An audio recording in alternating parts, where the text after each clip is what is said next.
Ma'asyiral muslimin wa zumratal mu'minina wal mu'minati rahimakumullah. Assalamualaikum warahmatullahi wabarakatuh.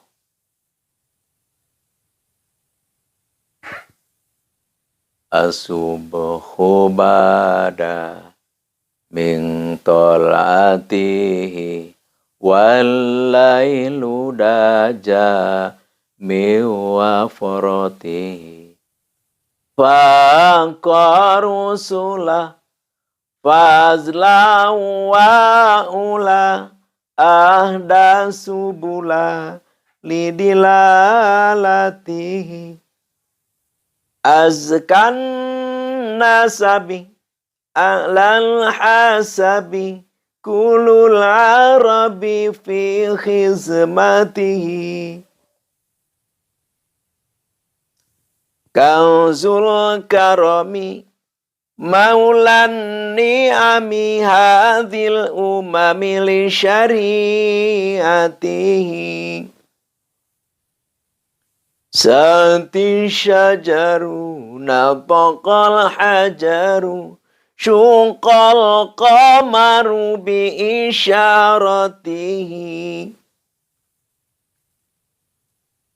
Jibrilu ata lailata asra wa rabbu da'ahu li khadaratihi nala syarafa wallahu afa amma salafa min ummatihi wa Muhammaduna huwa sayyiduna fal'iju lana li'ijabatihi baligh ya rabbi baligh ya rabbi baligh ya rabbi maqasidana bihabibika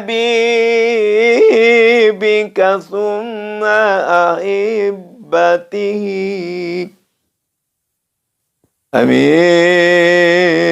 amin amin amin ya Allah ya rabbal alamin amin ya Allah ya rabbal alamin amin ya Allah ya rabbal alamin amin ya Allah ya rabbal alamin ya rijalallah in bi qudratillah ya rijalallah in bi qudratillah ya rijalallah in bi qudratillah.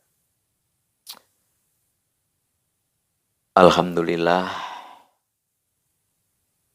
kita bersama-sama bisa bertemu kembali, bisa berkumpul, bersilaturahim, walaupun hanya di dunia medsos.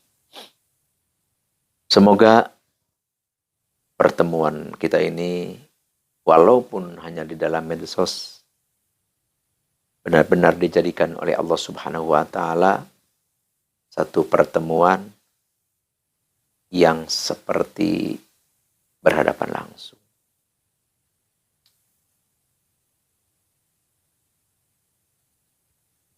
Karena adanya sanad itu adalah penting. Adanya sanad itu adalah penting. Tapi insya Allah kita seperti ini pun insya Allah kita termasuk bersanad. Karena sanad itu ada 5, tapi sanad yang paling utama adalah kita berhadapan langsung, ngomong secara langsung, tanpa perantara alat elektronik maksudnya. Itu adalah sanad yang nomor 1. Tapi walaupun kita di dalam medsos seperti ini, insya Allah kita pun punya sanad. Ada sambungan kita. Semoga Allah Subhanahu wa ta'ala menjadikan ini satu wasilah, satu jalan, satu perantara kita mendapatkan atau dicurahi rahmatnya, Amin ya Allah ya Rabbal Alamin. Dan semoga menjadikan wasilah sababiyah juga kita untuk bisa mendapatkan syafaat Nabi besar Nabi Muhammad SAW. Karena kalau kita berpikir ya, kita untuk masuk ke surga dengan amal kita, aduh kayaknya sangat jauh. Kenapa sangat jauh? Ya kita di dalam ibadah pun ya belum tahu kita ibadah apa yang benar-benar diterima oleh Allah. Ya tentang hal sholat dan lain sebagainya. Nabi kita, Nabi besar Nabi Muhammad SAW bersabda dalam hal sholat ya. Kata beliau bagaimana? Sallu kama ra'aitumuni usalli. Bersolatlah kamu seperti sholatnya aku. Kata Nabi. Terus nyatanya seperti apa Nabi sholat itu? Seperti apa sholatnya Nabi itu? Seperti apa Nabi itu sholat? Kan kita nggak tahu. Berarti kan kita bagaimana ini? Buktinya gini. Imam 4. Ya, Imam Syafi'i, Imam Maliki, Imam Hanbali ya. Imam Maliki. Beliau mujtahid mutlak. Beliau tidak sama di dalam hal masalah sholat. Di dalam segalanya banyak berbeda. Ya berarti sholatnya Nabi itu seperti apa? Buktinya para imam mujtahid pun berbeda cara menerangkan sholat. Kalau memang sholat itu mutlak, ada yang melihat seperti sholatnya Nabi, ya mungkin pendapat sama. Misalkan cara sholat, misalkan usoli harus pakai usoli, misalkan terus harus pakai qasdu ta'arud ta'yin. Terus misalkan ada rukun, ada syarat, berbagai macam lah. Misalkan ada sunahi atau mungkin sama semuanya. Tapi ini kan tidak sama. Ya, tapi kita ya alhamdulillah. Kita punya ulama yang benar-benar pintar. Punya ulama yang benar-benar luar biasa. Ya kita ikuti saja. Kemana kita mau mengikutinya? Mau ke Imam Syafi'i? Silahkan. Mau ke Imam Hanbali? Oke. Mau ke Imam Hanafi? Juga boleh. Mau ke Imam Maliki? Silahkan. Silahkan kita berimam kepada yang 4. Atau kita semuanya pakai. Tidak apa-apa. Coba kalau kita lihat di dalam kitab Fathul Mu'in ya. Karangan Syekh Zainuddin Malibari.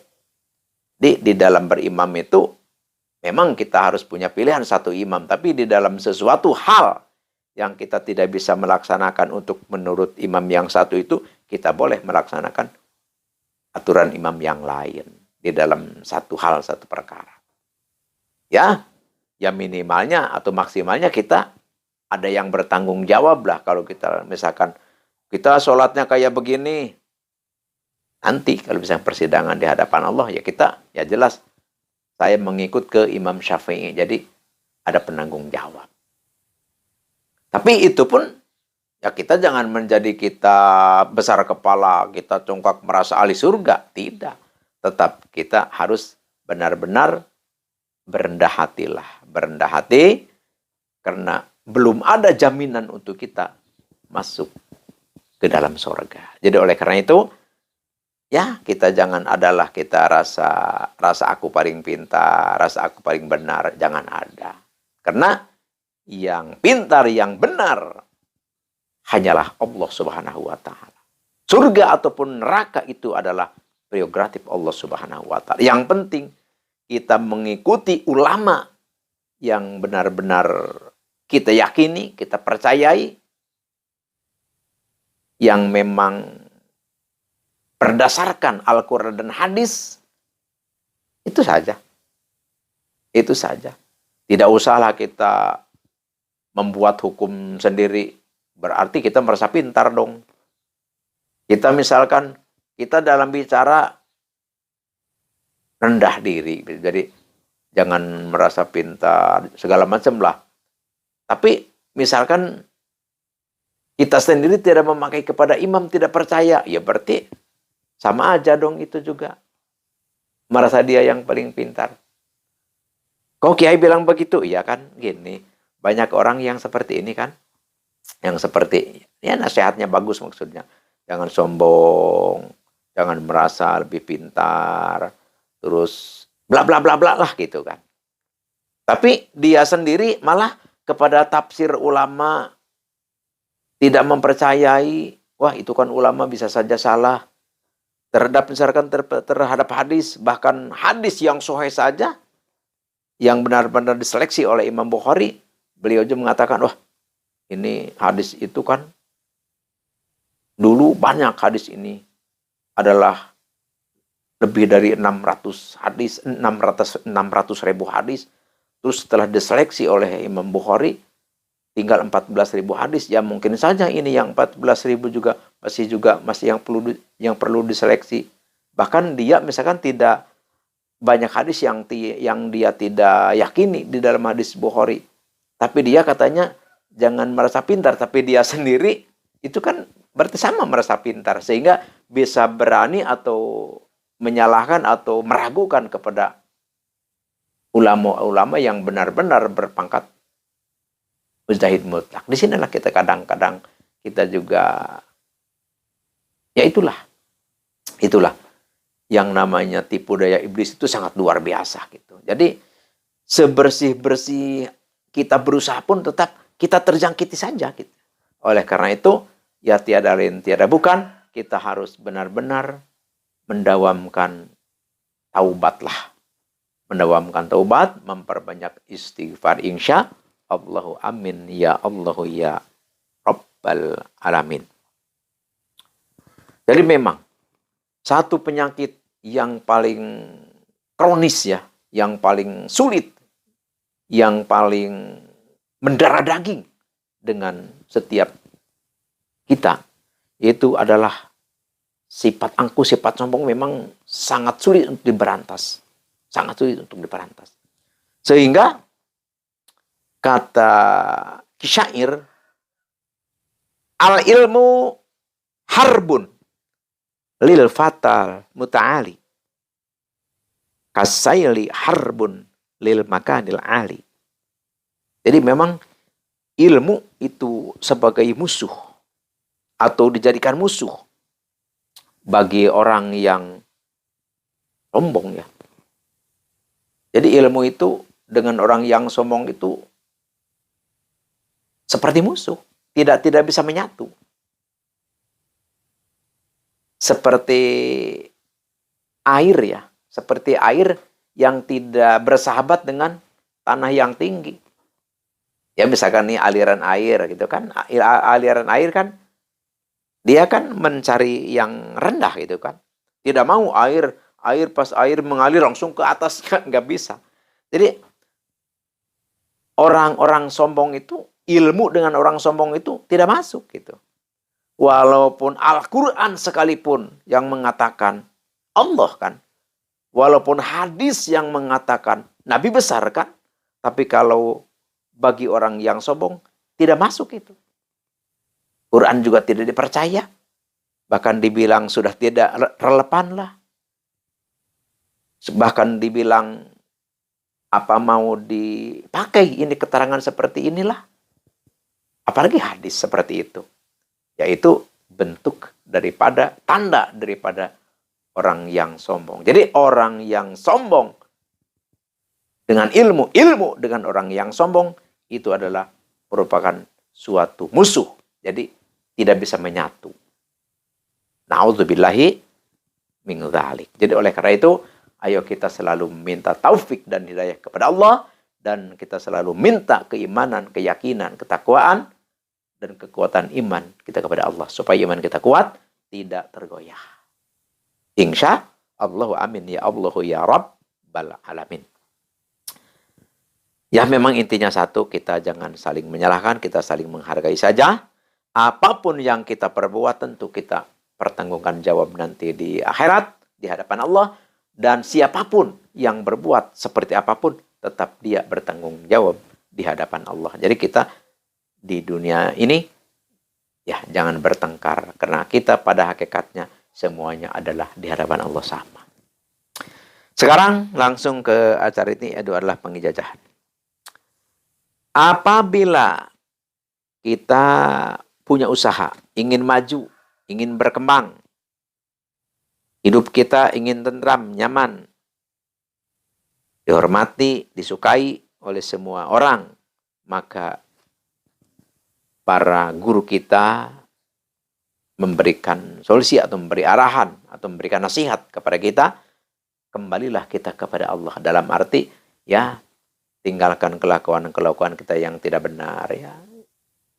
Berbagai macam lah yang tidak benar itu semua sudah tahu. Kita tinggalkan dan kita bertaubat kepada Allah dan amalkan ayat kursi setiap waktu 170. Jadi setiap waktu 170.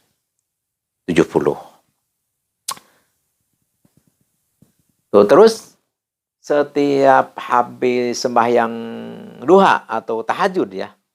Kalau bisa tahajud, sehabis sembahyang tahajud. Kalau enggak bisa, sehabis sembahyang duha. Ayat kursi 170 cuma ditambah Asmaul Husna 7 kali, ya. Tambah Asmaul Husna 7 kali. Ini wiridkan seperti ini. Insya Allah tujuan kita, keinginan kita, insya Allah diwujudkan oleh Allah Subhanahu wa Ta'ala. Tapi sebelum kita mewiridkan ini, kita baca dulu ya hadarat. Ya hadaratnya seperti ini.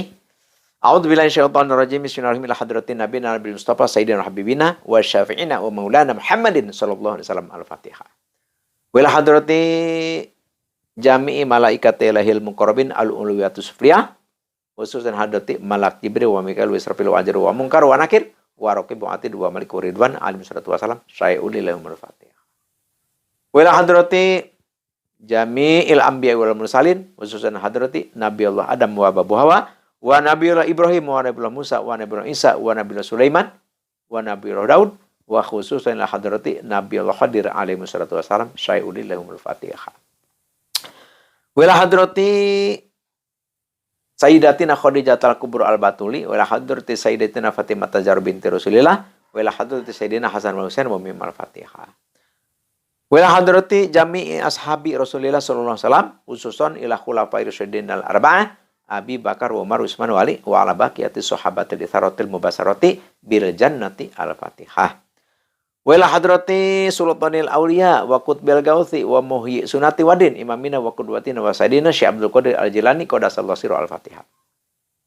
Wa ila hadrati jami' ulama illahi ta'ala fil masyriq wal maghrib wa ususan hadrati Syekh Ustadi Sayyid Asdamiluha Afghanistan. Wa ususan hadrati Syekh Ustadi man ajadin hadza wa ususan hadrati Abi Wami. Wa ila hadrati jamil muslimin wal muslimat wal mu'minin wal mu'minat al ahya'i minhum wal amwat syai'ul ilmul Fatihah. Jadi kita sudah maklum dan mafhum, setiap kita mengatakan Al-Fatihah berarti kita harus baca surah Al-Fatihah dulu 1 kali, ya. Setelah kita baca ini baru kita baca ayat kursi, ya, 170 dan Asmaul Husna itu. Dan nanti kalau kita sudah puasa ini, kita dawamkan ayat kursi setiap habis sembahyang 100 kali. Terus Asmaul Husnanya 1 kali. Insya Allah kalau ini kita kerjakan, kita amalkan, insya Allah tujuan kita apapun itu, keinginan kita apapun itu, maka diwujudkan oleh Allah Subhanahu wa Ta'ala. Tentu ini adalah tiada lain tiada bukan, ini adalah izin Allah Subhanahu wa Ta'ala dan berkah Nabi besar Nabi Muhammad SAW dan maunahnya para ulama, para aulia yang kita hadarati itu. Sekian demikian, terima kasih. Al-afu minkum, innallaha ma'ana. Wassalamualaikum warahmatullahi wabarakatuh.